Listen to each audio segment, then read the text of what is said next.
But once again, I want to introduce Dr. Dwayne Beck. He's a real pioneer and innovator in the entire soil health movement, and really it's an honor to be able to have him here. So I hope he's kind and gentle. We'll see. He told me last night that, why'd you put me at 8 a.m.? He must not like me, but we do like you, Dwayne. So come on up and share with us today. Good morning. So I sometimes introduce myself, so we'll do, Monty did the short version, so we'll do a longer version. But just before the end of the year, we had one of our farmers who happened to make quite a bit of money this year, and he was trying to get his 179 deduction or whatever. And his wife kept reminding him that they really didn't need to take that. They could pay a little taxes and not have this extra expense on the books. But he said, well, I'm going to go to town. She said, well, don't buy a tractor unless you talk to me. And he gets to the John Deere dealer, and the John Deere dealer is showing him, they got this new thing. It's a voice-activated radio. They get him in there, and he goes, radio on, and the radio comes on. And he goes, country music, and it goes to country music. And he goes, markets, and it goes to markets. He just couldn't resist. He had to buy that tractor. And he's kind of feeling bad about it, but he gets home, his wife said, you didn't buy a tractor, did you, honey? And he goes, well, you got to wait till you see the radio. Tractor. And she's not very happy, and they deliver the tractor, and he takes her out, and they get in the tractor, and he's driving around, and he's looking at her reaction. He goes, radio on, and the radio comes on. He's looking at her reaction. He goes, country music, and the country music comes on. He's looking at her reaction. He runs in the shed. He goes, oh, bullshit. And the radio goes, hi, I'm Dwayne Beck, Dakota Lakes Research Farm. So Dakota Lakes Research Farm, irrigated dry land, about 1,200 acres, some pasture ground off to the west that we rent off in here, this kind of rough ground in there, and we actually have this land along the river, and we were just in the back talking about the Lewis and Clark expedition. I know the day they came across our land because I went and read their journals. And I didn't talk to him, but I know what was there, and it's a wonderful expedition. It's a wonderful experience to read it. Every summer we have numerous people that come bombing down the river here, and our pump station's right in there, and they'll stop and we'll be talking to them. They say, "Yeah, I'm following the trail of Lewis and Clark." I'm going, well, you should do it from downstream to upstream, not from upstream to downstream, because it's a lot harder what Lewis and Clark did than what these people are doing, but whatever makes them feel good. Commonality amongst tillage tools. All the tillage tools destroy soil structure. All tillage tools decrease water infiltration. All tillage tools reduce organic matter, and all tillage tools increase weeds, and I will show you that in this thing this morning. Yesterday was philosophical, today is practical. I made that slide one day when I watched a person give a 1-hour talk on different kinds of tillage tools. Vertical tillage, horizontal tillage, deep tillage, whatever. And I'm sitting in the back thinking, how stupid is this? And so I'm making this slide, and this friend of mine kind of is sitting beside me. He looked over there and said, what you doing? Because I kept staring at it. I said, I'm trying to figure out if I'm a big enough a-hole to show this slide, because I was the next speaker. And that speaker closed up their computer and walked out the door, so it made it easy, and I've shown it ever since. This is Kansas data. It shows that one pass of vertical tillage will increase your infiltration by 50%. Cut it in half. One pass of vertical tillage. You need to have that big hole open to the surface to let the water go in and the air go out. In order to make water go into the ground, you got to let the air come out. And whenever you do anything to put a discontinuity in that pore, whether big pores, little pores, doesn't make any difference. Any discontinuity, it just stops the whole process. And if you think about a soda straw, if you put your finger over the end, the water stays in there, doesn't flow. Okay? Same thing in soils.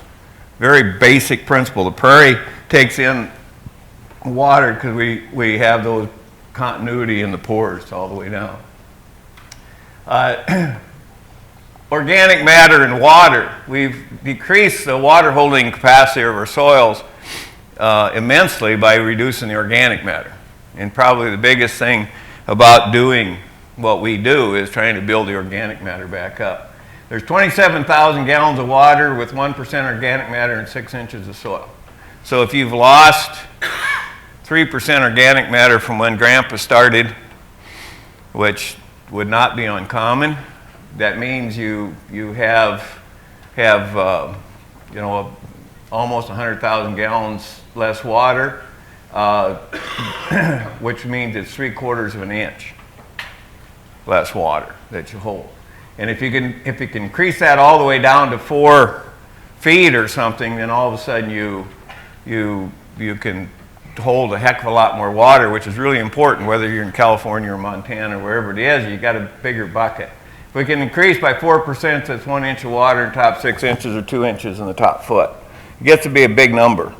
And the other thing that gets in there, there's this mycorrhizal fungi that we talked about yesterday and we'll hit a little bit today.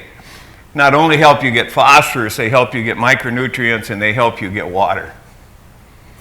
So that tree that grows out of the rock in the mountains is getting water and it's getting nutrients and all these things from those mycorrhizal fungi, helping it, and it's giving them carbon in return. Strip till, a lot of people get excited about strip till. We did strip till first in the 1980s. And then I figured out that it was a really stupid thing to do, so I quit doing it in the 1980s. And we haven't done it since. So this is somebody else's field. That guy ought to drive straighter, right? Ought to steer better. So you have somebody else do it and he drives like that, how are you going to follow that? I had a neighbor of mine last year, he had the co-op come out and do some strip till for him, and the auto steer wasn't working well, so it went like this all the way down the field. And I saw him the next day and I said, well, who are you going to have follow that, you know, when you plant next spring? And I had a big grin on my face, and he wasn't very happy. So they gave him a bit of a discount, but who cares? And what you've done there is not only have you screwed things up, you got stuff like this, and now the weeds are going to grow more. So you increase your weeds. That's the reason one of the reasons we decided not to do it again. And then if you do that and you have a dry year, it's so dry you can't get the crop to grow where that disturbance was. You have 2 flushes of weeds, but you can't get the crop to grow where that disturbance was. So you have to move away from that to get to where moisture is. And now you're not close to your fertilizer anymore. I mean, all those things don't make any sense, right? And then if you go up and down hills, you get this happening. You get the erosion coming out in that strip. And you look there, there's corn coming up out of that little gully. And then how do you fix that? How do you fix that long term? You got to fix that now. So you have to get out your no-till disc, right? I like that. People talk about no-till discs and no-till cultivators. You know what an oxymoron is, right? Words that don't go together. No-till cultivator, no-till disc, political reality, military intelligence, all of those things. So every summer when people come, one of the things I do is dig up a corn root. And I find somebody in that thing that's really big on strip till if they're there, and then we talk about why do they put the fertilizer underneath that row. There's no roots there. And I can pick up a big corn plant, dig it up, and there's right underneath where the seed is. You can find the seed. Right underneath where the seed is, there's no root. So here's a little plant. Here comes a little guy. He perceives light. And when he perceives light, then you start getting these roots coming out here, right? This little root here, this little radical doesn't do much. Once you get to this point here, this thing basically quits growing. See, it's quit growing. It's not taking in any nutrients. It's mostly taking in water. The seed is a dominant source of P and through V1, which is right here. No fertilizer nutrients needed, but could hurt if we had too much stuff in contact with the seed. And then once you perceive light, you start putting roots out above the seed. And later in the year, these are all the roots. These aren't anything. This all becomes your root system here coming out above the seed. That's why you've got to plant the crops like corn and wheat and what deep enough that they can form a root above the seed. But I dig it up and then I show the guy there's no roots there. I'm going, why do you do that? Well, because Hefty told him to, or somebody told him to, right? So, V2, the soil becomes the dominant source of P. And plant demand is maximum right there because you have just little tiny roots. And your specific, what they call the specific P uptake is greatest right at this period of time here. We put our nutrients 2 inches or 3 inches to the side of the plant when we plant. And that's where that root hits it, right when it needs to hit it. Dig up the roots. You know, when somebody tells you some things like that, look at what the plant wants, not what this guy, well, I heard, well, boy, it looks bigger, right?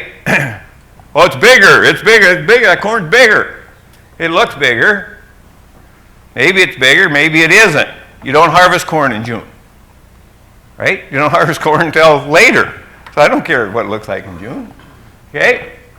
P status at V3 and V4, and somebody else showed us that yesterday, influences that kernels around, okay? So here's our rig. Yeah, it's kind of homemade. We call it the concept seeder. So we demonstrate all kinds of concepts. This is a lot of years ago. It still had the cyclodrums on it. But we've got a residue manager. That's our design. You now can buy those that look like that, with that back swept design. I'll back up. There's the ones you can buy. It's more like a wheel rake. So if that finger comes straight out, it flips up in the air. If it's like a wheel rake, it just pushes it aside, right? So like a outside delivery wheel rake type thing. There's a fertilizer opener right here. So we're putting the fertilizer 3 inches to the side, cutting the residue, moving the residue away, planting, and closing all in one spot. Now I don't have to worry about following it. I'm always 3 inches away. One of the problems we had with strip till stuff, even if they do low disturbance strip till, some guys are doing that, strip fertilizing. If anything moves relative to where it's supposed to be, slides on the hill or one of the openers move or something like that, you kill the plant with too much fertilizer. So we've had a lot of that happen with guys that got something moves and then they go out and, one guy he had like 36 rows and 3 rows out of 36 were dead. Now how do you fix that? You go out there with a 1-row planter on about 1,000 acres. So that's what it looks like. We try not to move anything else. Look at that matter residue, stripper headers, and that kind of thing. And then that fertilizer, we got a spot that's warmer, and we have the fertilizer 3 inches away. So pretty simple operation. You can eat a lot of residue. Again, we do that because of this thing. That's what it looks like. It may not look as big because it's hiding in that straw. Straw kind of, if you go out and measure it and weigh it and whatever, it's as big. I think the reason that people did strip till is because they didn't change their closing wheels. So way back 100 years ago, we started working on closing wheels. And the Exacta Thompson wheel grew out of designs we had with May West and whatever. We were the first guys that put pokey type wheels on. And the other thing we do is we put this vertical thing in the trench that puts the seed into the bottom of the trench. Some people use Keaton seed firmers. We did wheels. I saw the Keatons. I went, what a great idea. I put the Keatons on. I had them on about a week, and I took them off, put my wheels back on. And never gone back to the Keatons. But a lot of guys get by with those. So there we are, 250 bushel corn, planting corn back through there. We move off to 6 inches to the side. So we try to keep everything as tall as you can. Your residue, if you're going to be low disturbance, which you should be, keep your residue as long as you can. In the old days, especially in Montana, they told you to cut the residue into little tiny pieces, and then it floats and blows and goes everywhere. If you've got a hoe opener, you need to cut it in little tiny pieces because dump brakes have teeth shaped like this. But if you're using hoe openers, you're really going to have too much trouble with weeds and everything else. So there's a lot of data now on disc versus hose, and if you can keep your residue long, you'll cut that residue. It's not a problem to work with. We want to leave the residue in place. Last year's residue, the best weed control is crop canopy. We want to keep last year's crop canopy in place till this year's crop canopy forms. It's a relatively simple philosophy. So, strip till. This is a study that Monsanto did, right? I guess we don't have Monsanto anymore, but we did have a Monsanto. And they did this no-till, strip-till conventional. And they got this kind of thing here, right? But they had done it wrong. Okay, they had done this wrong.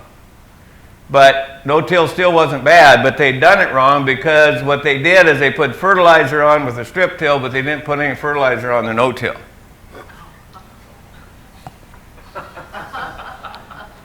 Okay? I said, well, you know, you've got to make this the same.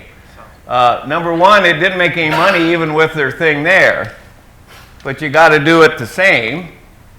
So I said, let's do it same. So they put the fall, this is what they had done. They'd put fall phosphorus on and then spring phosphorus. So they'd fertilize it twice. And I said, well, you can't do that. So I made them do it this way. You know, do the strip till without the phosphorus and see what happens. Right? Then we beat them. So you can't really, you know, you got to, devil's in the detail whenever you look at research.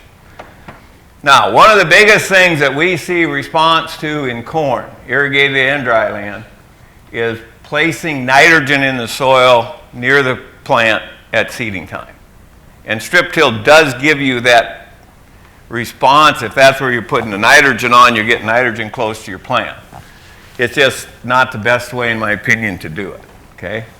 But if you, we've done a lot of this work. A lot of it was done a number of years ago, but it doesn't change the plants. They still respond the same. If you put nitrogen on top, 194, if you put it to the side in the ground, you know, this is on top to the side on top of the ground, and then the starter on the surface and just a little bit of pop-up. This is what a lot of guys are doing, right? This would be your phosphorus on the surface broadcast, nitrogen broadcast, only we're putting it in strips here, and that's better. Still 194, and it's wetter.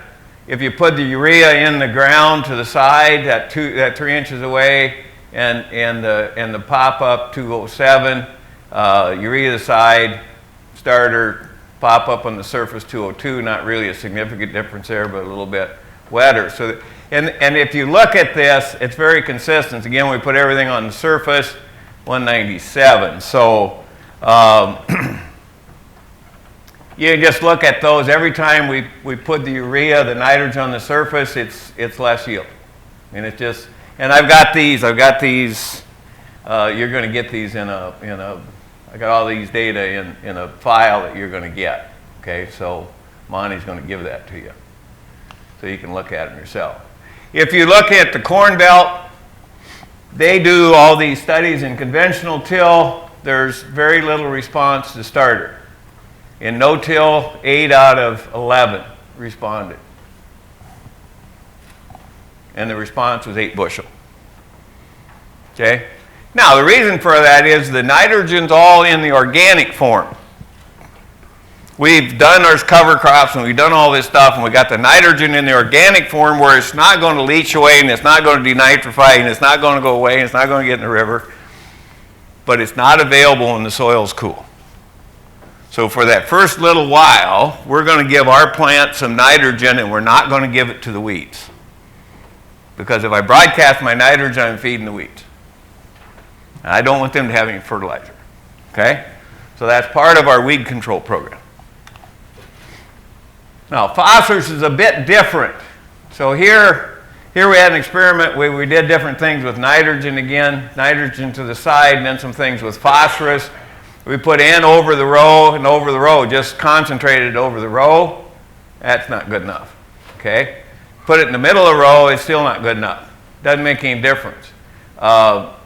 These two where we have the nitrogen in the ground, that's the ones that shine.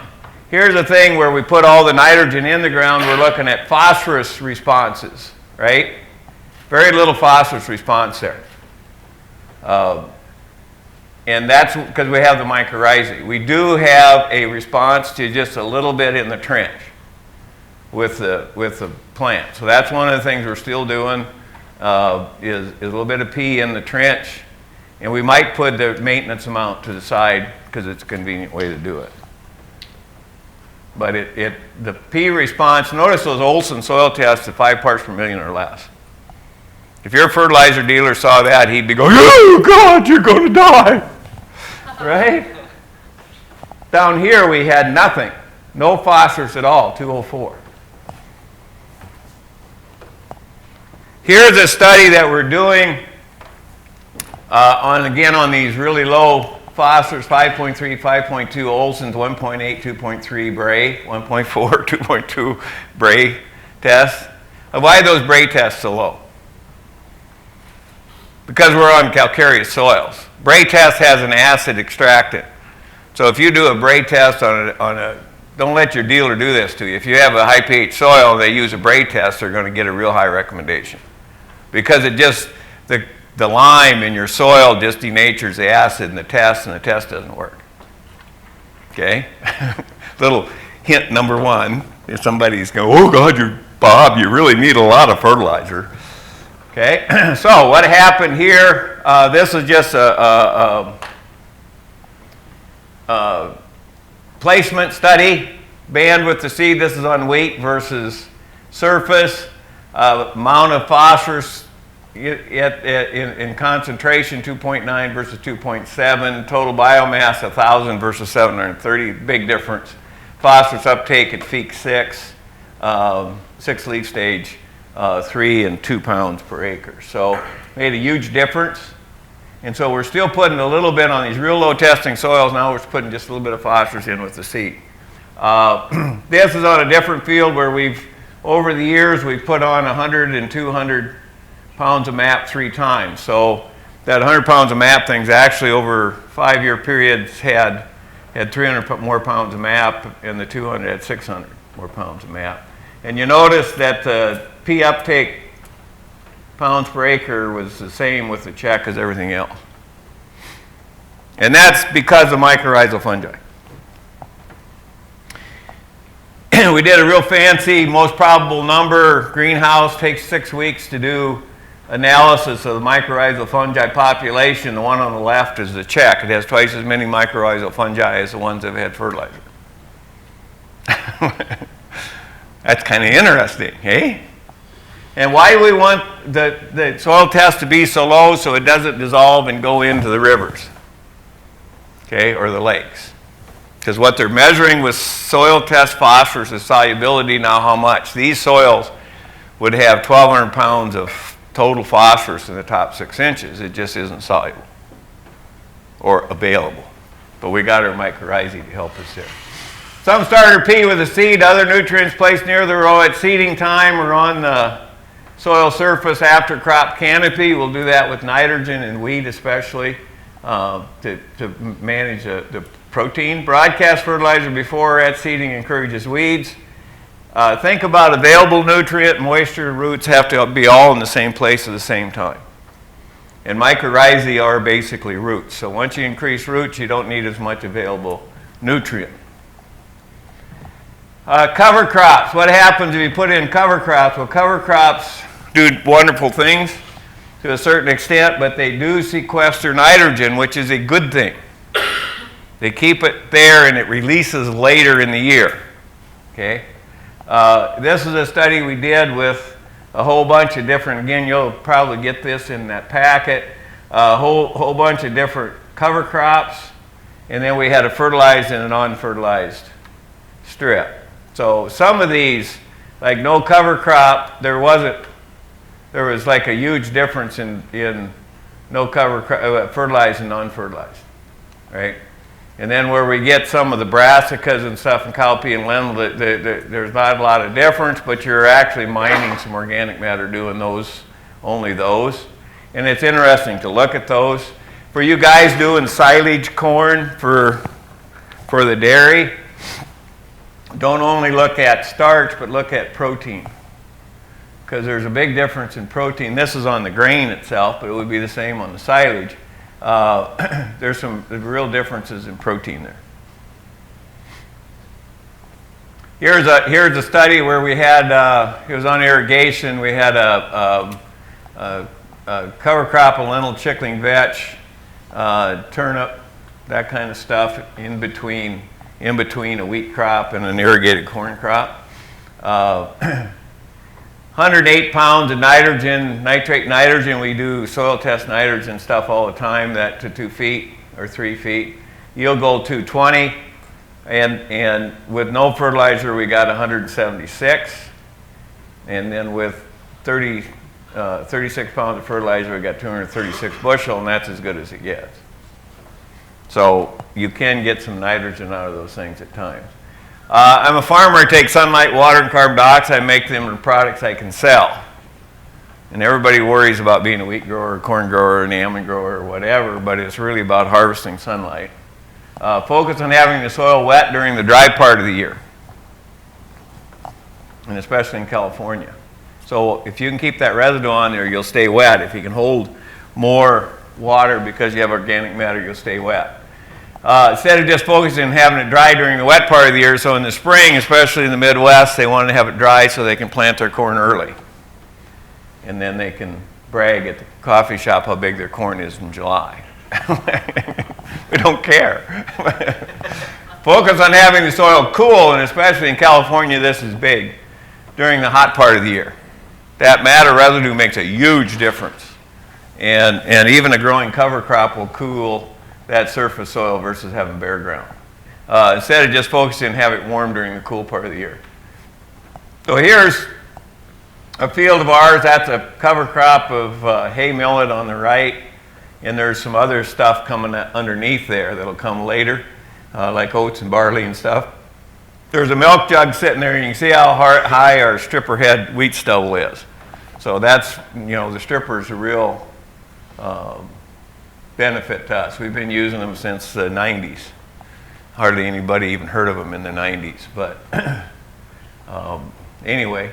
And that's your two different systems. If you just leave the wheat stubble there, not much has happened, not a lot of biological activity, and if you get a bunch of rain, it's going to go, your nutrients are going to go away.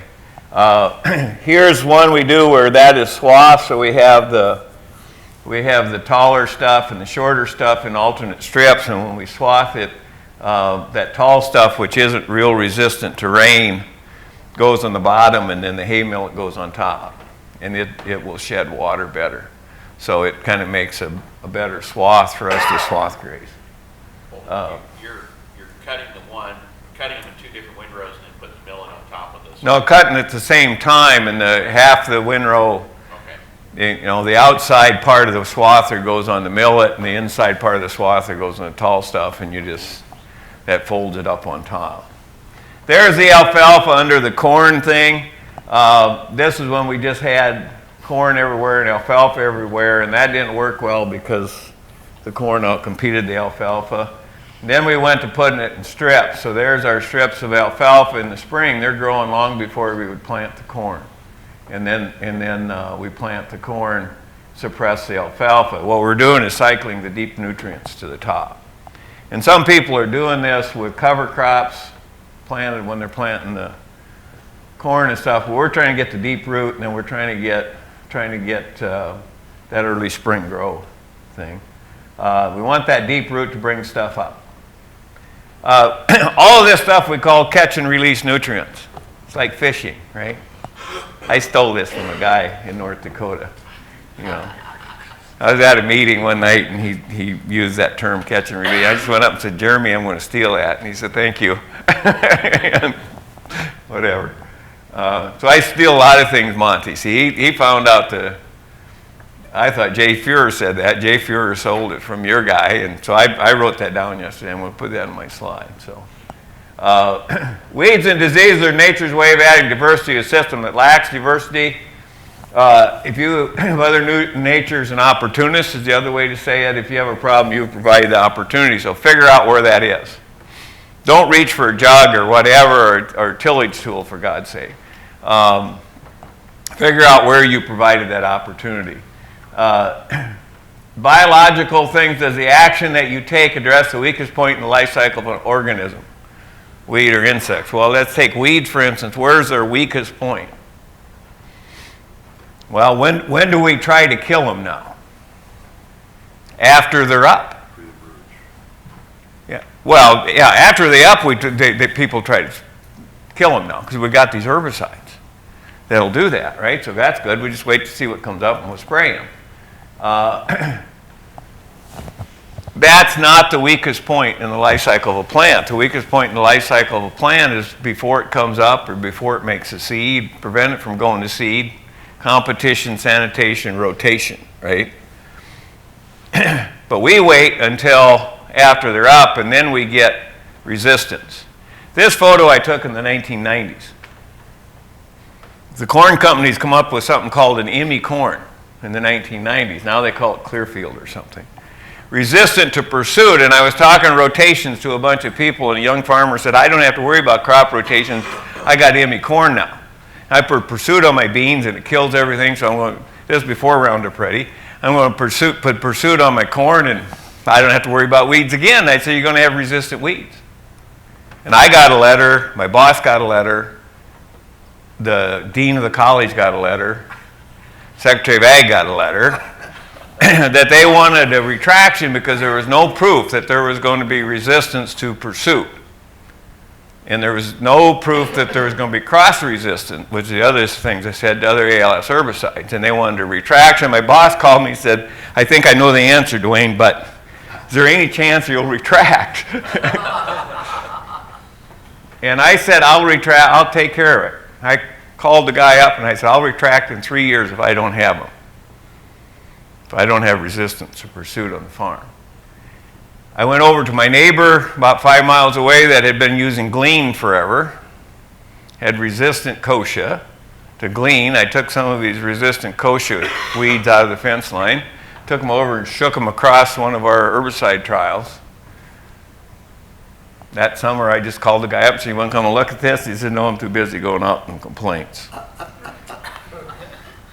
Nature's efforts to add diversity can be countered by adding beneficial diversity to the system.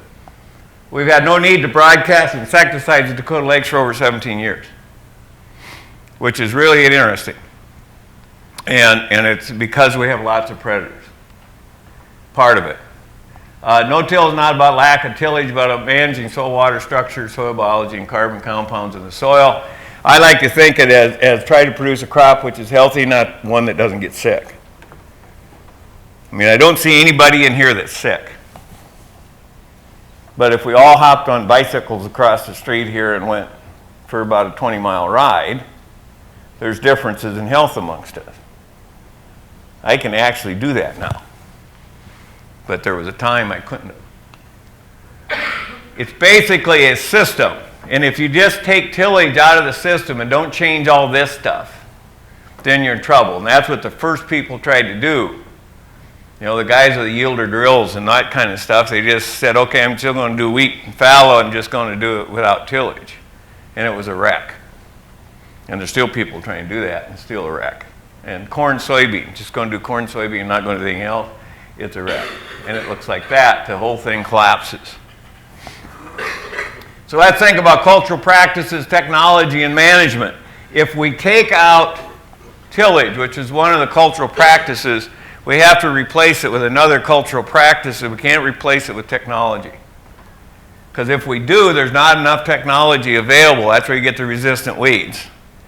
If you try to do that, you can't afford the technology. It gets too expensive. If you try to do that, the consumer doesn't want you using that much technology, right? So we have to use the cultural practices to do that. And when we started, we didn't have the technology. I mean, when we started, Roundup was $80 a gallon, if we could get it. And we didn't have any of the ALS herbicides like the Pursuit and all those guys. We didn't have any of that stuff. And so we had to do it with other ways. So if we take the tillage out, now you're looking at rotation, sanitation, competition. In nature, tillage is a catastrophic event. Anybody, I don't think they should be able to label something as natural if you use tillage. I mean, we should change that law and say tillage is natural, can't be part of what you call natural. Tillage to agriculture, what fracking is to petroleum, it increases the speed and extent of removal of compounds from the ecosystem. That's what tillage has done. It's a mining operation. And it leaves the ecosystem degraded. Short-term studies are not accurate in evaluating treatments such as tillage or crop rotation. It takes longer to do things. Cook and Veseth, way back 100 years ago, not quite, but in the 60s or early 70s, said crop rotation allows time for natural enemies to destroy the pathogens in one crop while unrelated crops are grown. You know, that's the basic idea. Crop rotations, proper intensity, adequate diversity. You got to get the water use right, that water cycle. Adequate diversity to prevent problems. You can try to be too diverse, but you get enough diversity to prevent problems. We start having problems, add more diversity. Native vegetation, best indicator of range of intensity. Now, if you're irrigating, you've changed native vegetation. So you have to rethink that thing. But in any given location, the first thing I do is go look at the native vegetation. It tells you what you can do, what Mother Nature says you can do there. And then if you try to do something else, I mean, you're going to get your butt kicked. So most of the plant growth problems blamed to no-till are a result of inadequate diversity or improper intensity. Put water saved by no-till to work. More high water use crops and cover crops or double crops to use the water. We use the water pretty well with our grain crops on the dry land. We sometimes put it in cover crops, but it's not an every year thing for us. It depends on where we're at in terms of moisture, and that's beyond today's talk. But we want to see at least 3 crop types, long intervals of 2 to 4 years, and that's the biggest thing right there, the 2 to 4 years.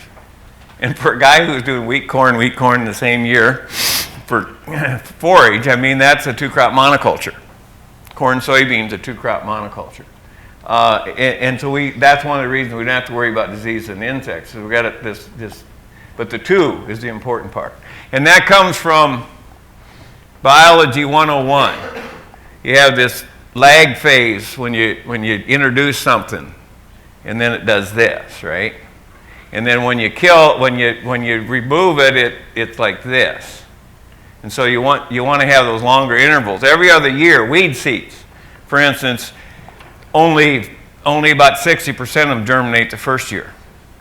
And the other ones wait for the second year, and a few of them wait for the third year, right? So by going every other year, you still have the weeds there. SDSU just did this big study. They found out there's fusarium that now affect both corn and soybeans. And they're going, oh, well, there's not much we can do. And I'm going, yeah, you could rotate, put something else in there besides corn and soybean. So we had a long-term study. We did a half section. For you people from California, that's 320 acres. We had a half section that we had 15 rotations. And it was all field scale stuff. 150 foot wide by 300 foot long plots, or small plots. That's how big they were. So we could plant and harvest them with regular equipment. We had all kinds of we had 15 rotations, cool and warm season crops. No-till was used, herbicides were used for weed control, and we did it for 12 years. And then the last year of the study, the guy who owned the land that we rented it from, or the tribe, they wanted us to uniformly farm it for a year, so we planted it all to spring wheat. And a guy came out and counted all the weeds. I went out in the spring and counted all the weeds. I sprayed my burn down, planted my spring wheat. And then he came back in June and counted the weeds again. So he counted them 2 times. And this is what we found. Where we did wheat chickpeas for wheat pea or wheat chickpea for 12 years, we had 94 weeds per square meter or square yard. Where we did wheat corn chickpea or wheat corn pea, we had 40. And where we did a pea, wheat, corn, soybean thing, we had 7. If you look at pea, wheat, corn, soybean thing, not that it's good rotation, but if you look at it, we got peas and wheat back to back, which is 2 cool season crops. So in both of those, we outcompeted the warm season weeds. We had wheat and corn together in terms of, in a sequence, both grass crops, so you whack the heck out of broadleaf crops for 2 years. We had corn and soybean together, 2 warm season crops, so you whack the cool season weeds before you plant those for 2 years in a row. And we had soybeans and peas together, which are both broadleaves, so you whack the grasses 2 years in a row. See? That 2-year magical thing. And I've got a thing that shows that that's 97% weed control. And that doesn't work if you do tillage. And I told the guy that did that was a problem. And so he did this study here. He placed seeds at 3 depths in the soil, 0, 2, and 4 inches. And then he measured the number of live seeds yearly for 3 years or something like that. So after 2 years, where he put them on the surface, only 11 seeds remained viable because they got eaten or they rotted or something happens to them. If they put them 2 inches in the soil, they had 28%, and if you put them 4 inches in the soil, half of them were still alive after 2 years. If you do tillage, what we learned was even a disc marker on our low disturbance drills would give us a line of weeds. So we went to dye markers and now GPS, right? That's progression. And then we did a thing at our farm with him. We let the weeds that were there shed one time on little small plots, and then he came out and he tilled 1 to 3 inches deep. And then every time we put on herbicide, we threw a tarp over that area in these fields. And so we never put any herbicides on them. And he counted the seedlings yearly for 3 years. And where it was tilled and no-till, there wasn't much difference the first year. Tillage was just a little higher, but not much. The second year, 48 and 32, still not a huge difference. That 2-year break, notice the 2-year break when we get out to year 3, 33 versus 4. That's the magic of the 2-year break. So we did wheat, pea, corn, pea, winter wheat, corn. We'd only have 4% if we were low disturbance, if we had a weed that went to seed in the corn.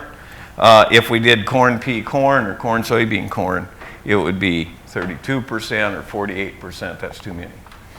So this is where we have no herbicide. We seldom put herbicide in our winter wheat because it's so competitive in the rotation. So here's where I always say I had my auto-steer better than that. And I didn't have my self-driver on there yet. But that's a skip. And a lot of times you see skips and they're full of weeds. There's a skip that doesn't have the weeds. Okay? And that's common for us. And the guys that started the Shepherd's Grain thing, which you guys should probably look at, that's what got them. They came to our farm and we had a skip in a cornfield and they all just stood there and looked at it. And I couldn't figure out, I was just walking along talking to them and turned around, there's nobody behind me. I went back about 50 feet and they're all standing there and you're going, where'd the weeds go? I said, well, good rotations and a lot of residue, you don't really have the weeds, okay?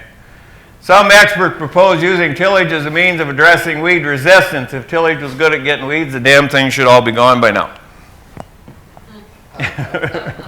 Right? We've done enough tillage, we should have them gone. Rotation impact on wheat yields in that long-term study. Wheat, alternate year, wheat fallow type thing, wheat, corn, something. These are fallow, peas, lentils. Well, we had legume and oilseed, legume and oilseed in fallow in that thing. If you're going to do half wheat, you'd be better off doing 2 wheats and 2 out, and we learned that because of the farm program. We all had 50% wheat bases, and guys wouldn't give them up. If we're going to do half wheat, we're better off to do it 2 years in and 2 years out. We now do this same rotation, 2 years in, and then add a second corn in there, and we're 3 years out, and that's our best rotation, actually. And here's an alternate year broadleaf type thing, or a heavy broadleaf thing that gives you a big response to wheat because it's an extra year out. Okay, that's in that study that went in the 90s up to the early 2000s. When I was doing that, here's the economics, 1990, or late 90s numbers. Winter wheat fallow cost $4.60 a bushel. Winter wheat corn fallow $3.79. Winter wheat corn pea $2.45. And all the wheat fallow guys would say, "Well, can you make any money on them damn peas?" And I mean, well, I don't have to make money on peas. I just have to lose less money, and it costs me to summer fallow. Relatively simple.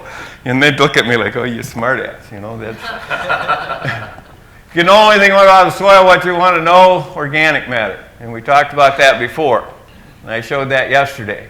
Here's a long-term thing we have going. We've had these rotations since 1990. So we started them in 1990. In 2002, the one on the bottom, we had a dry year. And the wheat corn, this is the total water from the time we harvested the peas until we harvested the winter wheat. 12 months. Okay? And count snow. Counting the snow.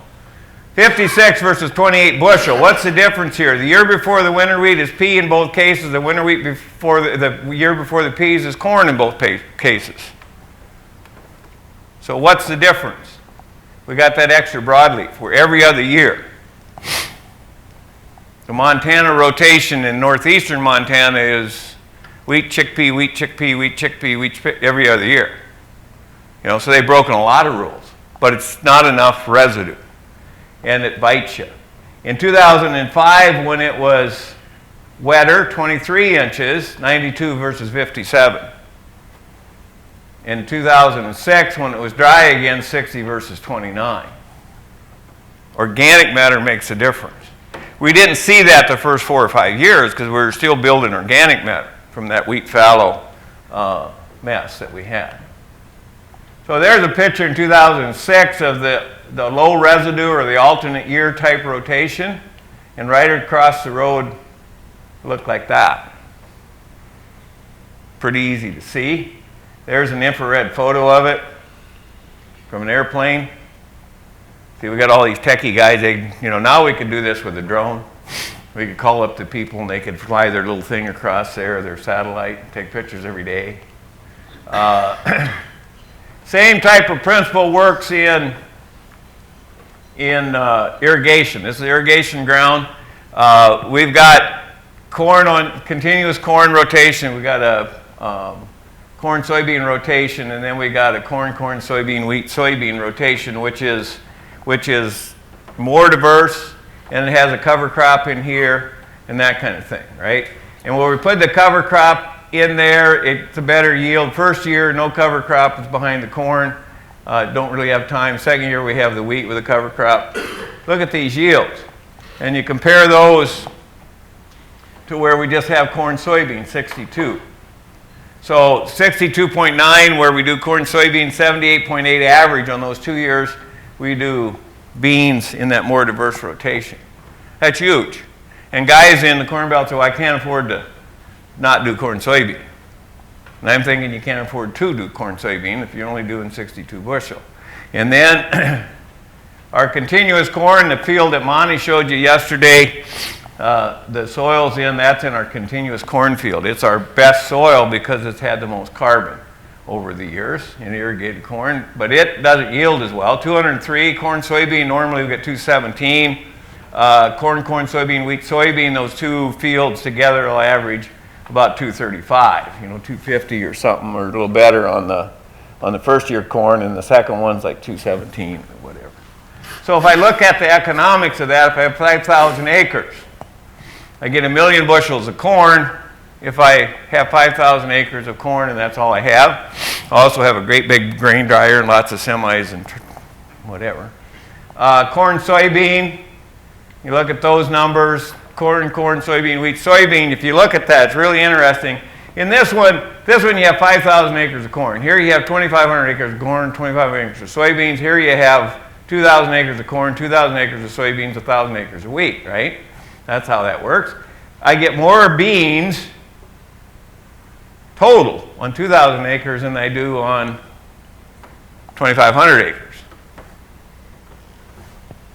So, does it make sense to trade 7,200 bushels of corn for 120,000 bushels of wheat and 350 bushels of soybeans with less pest issues? Well, I think so. So I don't know where they get the idea they can't afford to do that. So, rotations. And this will be in your book, so I'll fly through this. Simple rotations are predictable. You do the same thing the same way every time through. So wheat, corn, canola, spring wheat, winter wheat, corn, sunflower, winter wheat, corn, pea, corn, soybean. It's the same. It's simple. It's easy. And you can tell the hired man to go out and spray all the ground that's going to be corn next year with atrazine or whatever, and he can't get screwed up because he just goes into all the wheat stubbles, right? Simple. Limited number of crops to manage and market, limited in all corns behind the wheat or all wheats in the spring wheat or whatever. It's always the same. Rotation with perennial sequences, which I think we're going to have to go to, so we do maybe even a really simple rotation and then we do alfalfa. Or we do grass or something like that, and we kind of hit the reset button. Limited number of annual crops to manage and market, excellent place to spread manure, probably can produce more soil structure than the annual crops if you have grass or grass mixtures. If you're harvesting alfalfa and selling the alfalfa, it's the worst thing in the world you can do to your ground. Because all your nutrients have gone away and you don't have high residue left. Biomass crops may hold potential to make you frustrated. But grazing works, right? Anyway, difficult to manage efficient percentage of land and perennial crop without grazing, but it has a lot of potential if you graze. So we've changed that really bad rotation that I showed you. We've taken out that thing. We now have that three-way rotation. It's wheat, corn, bean, or wheat, corn, pea. That's pretty good. It's not our best rotation. Then we add a 5-year perennial sequence in there. So we have 15 years of cropping and 5 years of perennial grass. We're using the tall grass prairie stuff. Compound rotations where we combine two simple rotations. So it goes spring wheat, winter wheat, corn, soybean, corn, soybean. So we do the two simple rotations, corn, bean, and spring wheat, winter wheat, corn, soybean, and we combine those. I call this my mother-in-law or my banker rotation. Or my worst case scenario, my mother-in-law is my banker. Okay?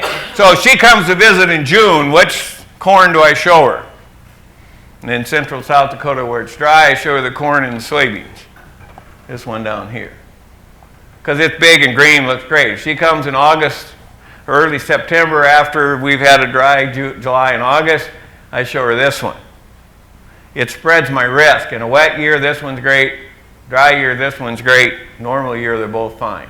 This one's cheaper because you don't have the wheat stubble to manage. Limited number of crops to manage creates more than one sequence for some crop types. I have a limited ability to spread the workload. I'm still kind of filling my, we had three windows there. Rotation where crops of the same crop type vary. Barley instead of spring wheat, corn, sunflower, millet, pea, instead of having corn and beans in both of those. So you start, and we do some of that where we put in sorghum as a complementary crop. Capable of creating a wide array of crop type by sequence combination. Complementarity in other words, sorghum and corn don't share diseases, but they share a similar niche. The disadvantage, it requires a lot of crop management and marketing skills. But that's why we're paying you the big bucks. It's not because you drive your tractor well, because we can do that automatically now. So you get a reward for that complexity. Stacked rotations, we figured this out when we were trying to deal with a farm program. And some of you are old enough to remember this. But we had 50% wheat bases. Guys are not going to do a rotation where they lose base prior to the Dashiell Freedom to Farm thing. And so instead of doing wheat, canola, wheat, pea, or something like that, we stacked the 2 wheats. And we found out that worked really well. That's one of those things that surprised us. So we have now rotation under irrigation where we do wheat, wheat, corn, corn, soybean, soybean. We have the one on dry land that does wheat, wheat, sorghum, corn, broadleaf. So we stack in a regular basis, and it does some really interesting things for us. Attempt to keep pest population diverse or confused because there's diversity in both sequence and interval. Sequence is what crop follows which, and interval is how long. Okay? In the western corn belt, we have an extended corn rootworm beetle. Normally, you would only have gotten corn rootworm if you planted corn on corn in the old days. The beetle laid on the silks, laid her eggs at the base of the plant. Kids hatched the next year. If you had corn, they ate them. If they didn't have corn, they died. And after everybody started doing corn and soybeans, we all of a sudden, just like weed seeds, we developed a population of corn rootworm beetles that their eggs waited 2 years to hatch. Extended diapause. There's always been some of the eggs didn't hatch for 2 years, but we actually developed a whole new species. In the eastern corn belt, they have the soybean variant, right? And the females fly to the soybean fields to lay their eggs. Okay, I call them the blonde rootworm beetles, but oh no, I can't do that anymore. I used to call them the blonde corn rootworm beetle, right? Because if you look at them, dumb blondes. But I had a graduate student of mine that worked for Monsanto and DeKalb and whatever, moved to DeKalb, Illinois for a while. And he said, well, what do you think we're going to run into there? And I said, well, the corn rootworm beetles will fly to the soybean fields and lay their eggs. Because you said, you think we'll have extended dipause there? I said, no, they'll fly to the soybean fields and lay their eggs, right? And about 3 years later, he called and he said, how in the hell did you know? I said, how did you know what, Dale? He said, I'm sitting here watching these females fly across the road and lay eggs in soybean fields. How did you know that was going to happen? I said, it was a joke, Dale.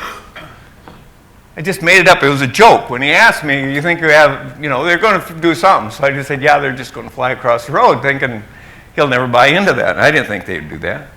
Okay, mix along with short residual herbicides. I can put atrazine in dry country on first-year corn or first-year sorghum and not worry about it the next year because I'm going to go back to that crop again.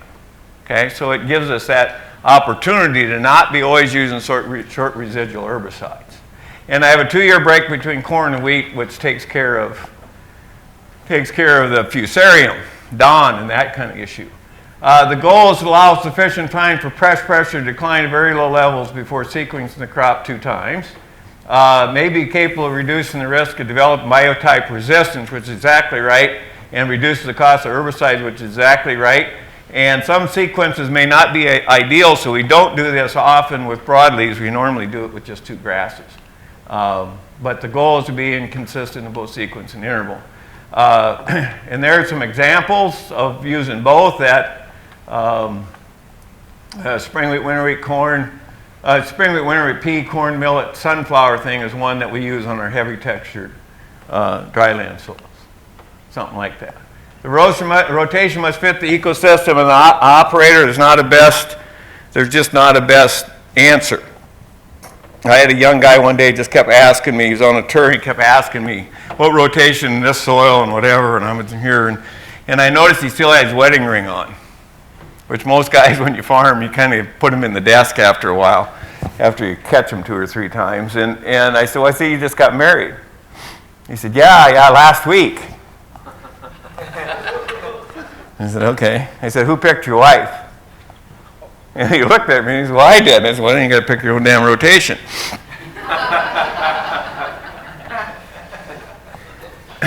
First time I went to Argentina, they were doing 7 years of cropping, 7 years of pastures, and using cover crops. That's black oats and hairy vetch on the left there. 7 years of 7 years of cropping, 7 years of pasture, and then cover crops and 3-way rotations and all that stuff. And that was cover crop on the left and no cover crop on the right, and there's actually a difference in stand that you can see there. But the thing I wanted to show you is this. You want a definition of a healthy soil. That's it. And then, this was in 1996. Some of you probably weren't alive in 96. But, and then they outlawed the export of beef. Main reason was they wanted more tax dollars. And what the tax dollars come from, they take 34% of the beans at the port. So they outlawed the export of beef, so the pastures went away and the guys started doing soybeans on soybeans. This is that same spot in the same field in 2006. You want to see that again? So it happens very fast. Organic matter makes a difference. There's my 3 daughters when they were really young. They're all, Rika just turned 29. That's the one on the right. And the other one's 20. The little one's 24 and getting married next year. But there's a root of a prairie plant. Compare that to corn and beans and whatever. It's not even close. We put in a frost-free water or one of those thermal sinks or whatever. You have to bury them to 7 foot, and I put it out in some of our tall grass plantings, and I had roots going past 7 on those. Yeah, and they're working all the time. They're working all the time, even in the wintertime. So anyway, it's been fun to be with you this morning. We got an hour for questions.